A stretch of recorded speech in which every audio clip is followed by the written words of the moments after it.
Fala galera, beleza? Aqui quem fala é o Rafael e bom, acabou de sair o episódio, acabou de sair não, que faz um tempinho que eu tô gravando, então o episódio 6 de X-Men 97 saiu, então eu vou fazer uma review e também dizer a parte que pode ser a parte da Tempestade e a parte do Professor Xavier, né? Então, sem mais delongas, bora falar de X-Men 97.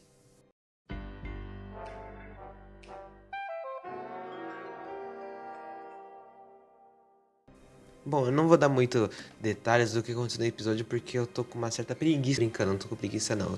Só tô meio que.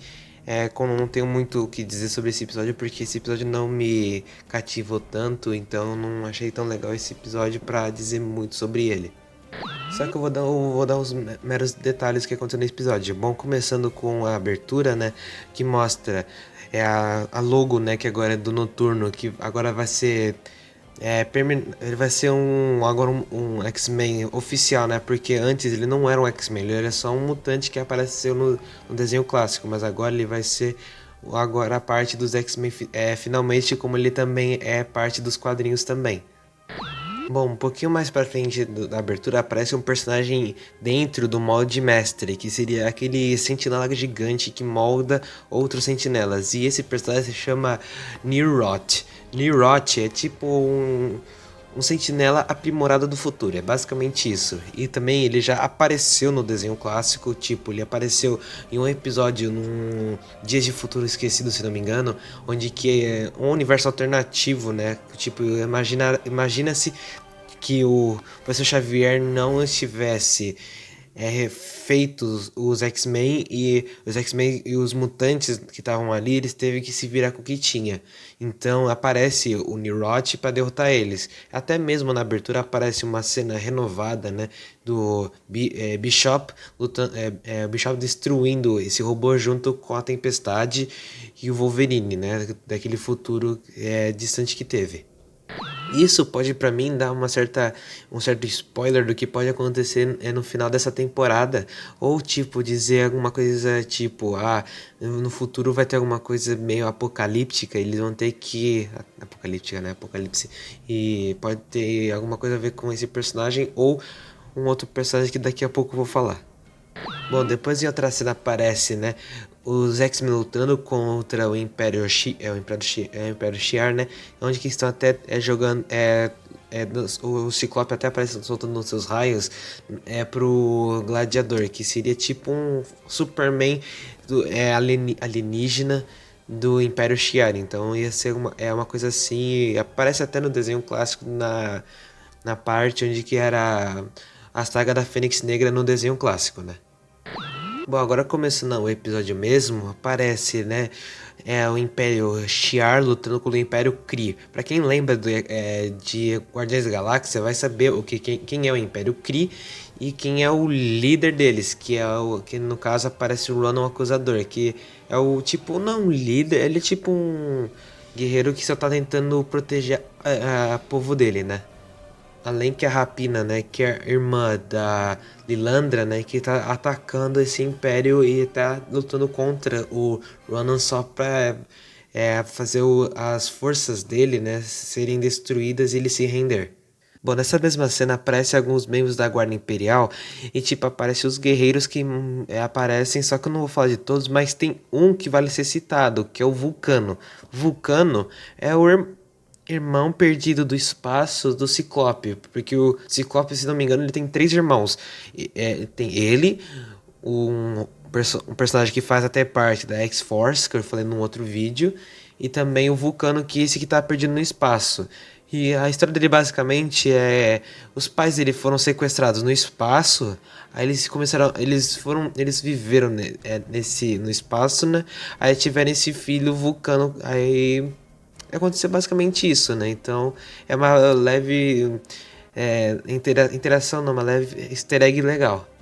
Bom, depois daquela cena onde que o Império Shi'ar tava lutando contra o Império Kree, mostra depois a Lilandra que é basicamente a rainha desse lugar todo, né, do Império Shi'ar inteiro, aparece junto com o Professor Xavier. E que, volta a repetir pra quem não sabe, o Professor Xavier não morreu no desenho clássico, tá? Ele foi dado como morto, mas ele não morreu de verdade. Ele tava no Império Shi'ar sendo curado de um tiro que ele levou de um ser humano que não gostava de mutantes. E, bom, ele sendo curado nesse Império Shi'ar, ele começou a ter relações com a rainha, ou seja, ele teve uma afeição pela rainha. E, bom, eu nesse episódio assistindo, tipo, não falei assim, tipo, mais um romancezinho de personagem, mas tipo, esse romance foi bem, foi bem introduzido desde o desenho clássico até aqui, então foi bem legal ver o Professor Xavier tendo um pouco de alegria, digamos assim, e foi bem legal ele também ver ele andando com aquelas pernas robóticas que foram feitas para ele, então foi divertido ver essa parte. Bom, essa parte onde que eu falei que o Professor Xavier aparece e tá com a Lilandra, bom, nos quadrinhos é um pouquinho diferente, mas é como dizem, é uma adaptação, tipo, uma adaptação de quadrinho para desenho, ou seja, eles podem fazer umas leves alterações, mas não que estrague a história inteira. Ou seja, eles podem, tipo, colocar uma coisa diferente do que do quadrinho só pra coadizer com o desenho, né? Então, é bom reforçar isso para quem não conseguiu entender esse episódio.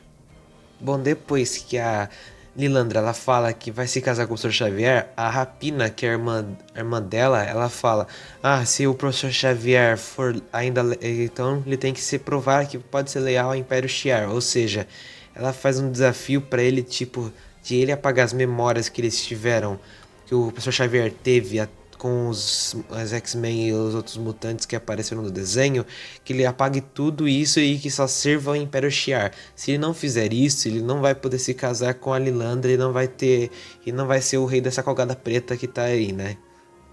O pior é que nesse episódio eu fiquei com uma certa raiva, porque o Professor Xavier ele, como é que eu posso dizer? Ele até tenta, ele tentou, ele falou, vou fazer isso sim, ele foi, cara, eu vou chamar, ele foi muito gado, ele quase apagou as memórias dele por pouquíssimo que ele não apagou as memórias dele, porque, mano, tipo, ele ia apagar todas as memórias dele que eles tiveram com seus amigos, com a sua família e etc, que a família dele é os X-Men, então ele ser só um gadão pra só apagar as memórias pra ficar com a Lilandra, eu achei muito paia essa parte, então ainda bem que não aconteceu isso exatamente.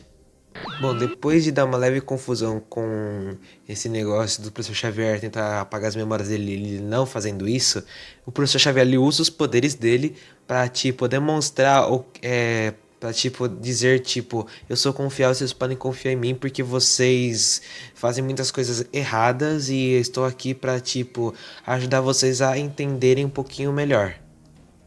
E é bem legal o Professor Xavier levando todas as pessoas envolvidas ali pro plano astral da mente dele.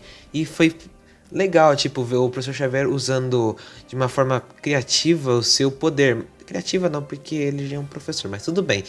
Ele usando os poderes dele para levar todo mundo pra mente dele. E foi bem legal, tipo, ele colocando, tipo, cada um que nem um aluno só pra... foi meio engraçado, mas também foi meio cringe, etc. Mas acho que foi a única vez que a gente viu o Professor Xavier usando seus poderes de forma criativa, né? Porque no desenho clássico ele só, tipo, usava mente e aparecia uma luz azul, ele, tipo, em como fantasminha nos episódios. Então, foi bem legal essa parte do Xavier. Bom, depois do ele ter mandado todo mundo pra mente dele, o Professor Xavier, ele tem, não diria, eu acho que seria até não uma visão, tipo, ele conseguiu, vamos dizer que foi uma visão da morte, digamos assim, porque ele vê todos que estavam ele conseguiu sentir todos que estavam em Genosha serem mortos e aparecerem em todos os esqueletos e aparecendo depois um gigante Gambit. E depois aparecendo ele com só com o esqueleto dele. E bom, isso também pode ser uma referência porque nos quadrinhos o Gambit ele morreu também uma vez e depois ele ressuscitou através do Apocalipse, ou seja, aquela parte onde que também já apareceu o Cable falando que alguma coisa podia acontecer no futuro, eu penso que ou pode ser o Apocalipse lutando contra algum outro personagem tentando fazer uma guerra entre eles, ou o Senhor Sinistro. Ou a Cassandra, né, que é a irmã do professor Xavier maldosa, mas eu não sei qual dessas três possibilidades. Pode ser ou o Apocalipse, ou o Senhor Sinistro, ou a Cassandra. Então eu não sei qual deles pode ser.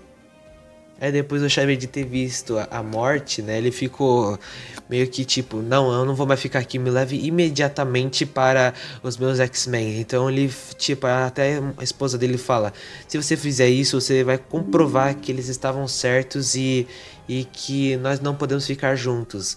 Então ele fala, não interessa, pra mim, minha família está precisando de mim, ou seja, meu povo precisa de mim. Então ele, com certeza ele vai voltar em outros episódios e pode ser só um prelúdio, tipo, pode ser acontecer também uma guerra entre o Império Shi'ar contra os mutantes ou os seres humanos, né? Ou seja, a Terra, no caso, né? Então pode ser ou isso que pode acontecer para comprovar essa teoria.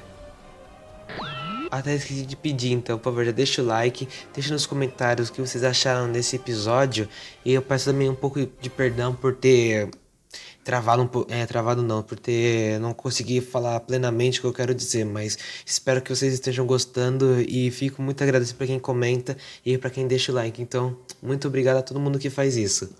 Bom, agora indo para a parte da tempestade, onde que continua aquele episódio que era a parte 1, né? Onde que a tempestade ela está lutando contra o adversário, porque eu penso que o adversário não seja de verdade, seja só uma fruto da mente dela. Ou pode ser até mesmo de verdade, porque depois o Forge ele usa os seus poderes de mago, né? De magia, né? Para tentar suprimir esse adversário para ele não voltar mais. Porque eu penso que depois que ela ter entrado numa máquina que podia ter resolvido os poderes dela, ela ficou com um bloqueio na cabeça por causa desse adversário, dizendo que você não pode ter seus poderes porque agora você é um ser humano e você tem que aceitar que você é um ser humano agora. E você já tem um pouco de medo de ser um ser humano e não conseguir ser um mutante novamente. Então eu penso que nessa parte pode ser tudo na mente dela. E foi, tipo, bem legal ver ela tentando lutando contra os seus próprios pesadelos. Ou seja, porque ela tem medo que a família dela abandone ela ou que ela abandonou a família dela e que ela fique meio que chateada por causa disso. E também mostra no episódio que ela tem medo de lugares apertados, ou seja, ela tem claustrofobia.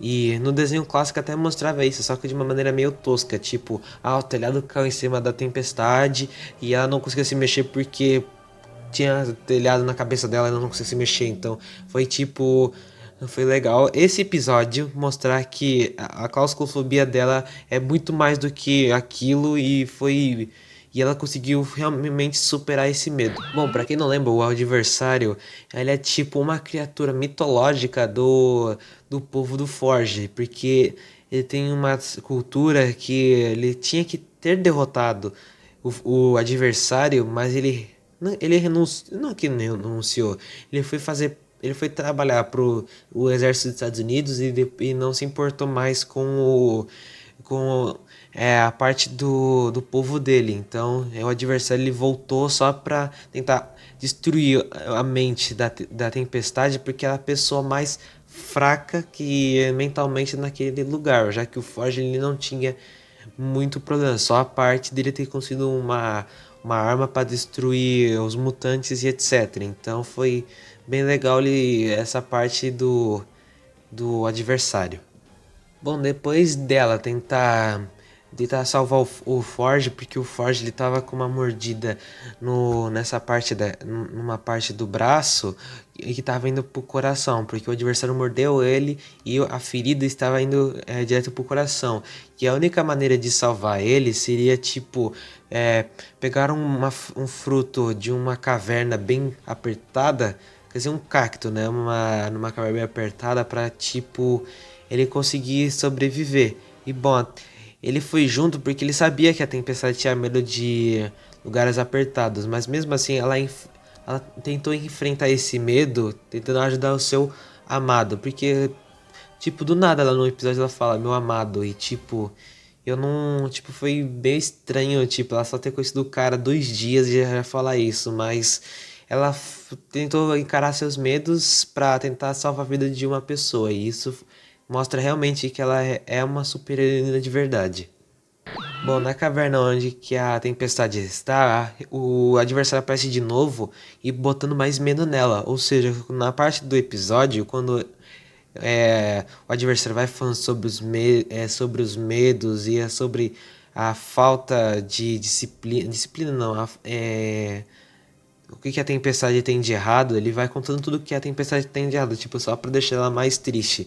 E a caverna parece que vai se diminuindo, ficando bem pequena, pequena, pequena, só pra ela ficar com mais medo. Aí depois ela consegue, tipo, não ter mais medo, ela consegue de uma maneira que ela fale, tipo, ah, eu consigo e etc. Que eu não preciso mais ter medo, porque os meus erros não definem quem eu sou. Aí ela consegue tirar esse medo dela e recuperar os poderes dela, porque esse bloqueio tava bloqueando também os poderes dela. Então ela conseguiu ter os poderes dela novamente e conseguiu derrotar esse adversário e tentar pegar o cacto para curar o Forge. Bom, depois ela ter recuperado os poderes dela e tipo, aí mostrando mesmo que ela é uma mutante nível ômega, só que uma parte que eu não achei meio estranho, tipo, que ela consegue os poderes dela e o uniforme, ela monta o uniforme dela com os raios e tipo, eu fiquei meio em dúvida por que isso aconteceu, porque ela não tem tipo o poder do Thor, que tipo, o Thor também tem um raio e consegue se transformar com o uniforme dele, mas a Tempestade não tem isso, então eu fiquei meio em dúvida do que aconteceu, mas foi tipo uma parte bem legal, foi tipo a Sailor Moon se transformando, então foi bem divertida essa parte. Bom, agora falando no final, o Bully da Crest aparece correndo, fugindo e dizendo que tinha entregado o DNA do, do bicho que faz sentinelas, que eu esqueci o nome agora, mas ele entregou esse negócio pro Senhor Sinistro e agora ele vai trabalhar junto com o Senhor Sinistro. Bom, isso pode, nessa parte onde que ele tava fugindo, ele com o Senhor Sinistro, eu pensei na hora que podia ter, tipo, o Senhor Sinistro junto com o Apocalipse, mas depois de pensar bem, eu pensei, não faz sentido, tipo, o Apocalipse fazer parte disso tudo, porque até parece aparece o Cable na abertura, então, tipo, faz mais sentido ser o Senhor Sinistro do que o o Apocalipse. Então, provavelmente, o vilão dessa temporada inteira seria mesmo o Senhor Sinistro.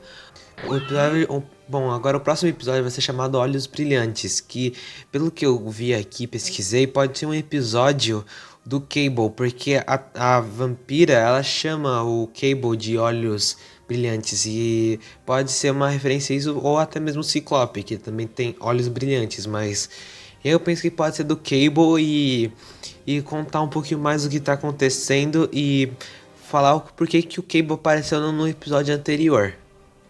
Bom, como eu disse, eu não curti muito esse episódio porque ele foi só tipo uma leve respirada, né? Tipo, da gente tipo ficar bem calmo e depois ir pra uma mais bomba que vai ser nos próximos episódios e mostrar isso é desenvolver um pouquinho a história mais de cada personagem. Então, esse episódio foi basicamente pra fazer isso. Bom, essa foi a review desse episódio inteiro, então a minha nota crítica vai ser um 7,5 e por diversão vou pôr um 7, porque eu não curti muito e não foi pra mim tão empolgante assim, então foi meio razoável comparado aos outros episódios que teve. Então, beleza, galera, esse foi minha review. Então, aqui do lado tá alguns vídeos mostrando outros episódios e contando um pouquinho mais. Eu sou o Rafael, beijo.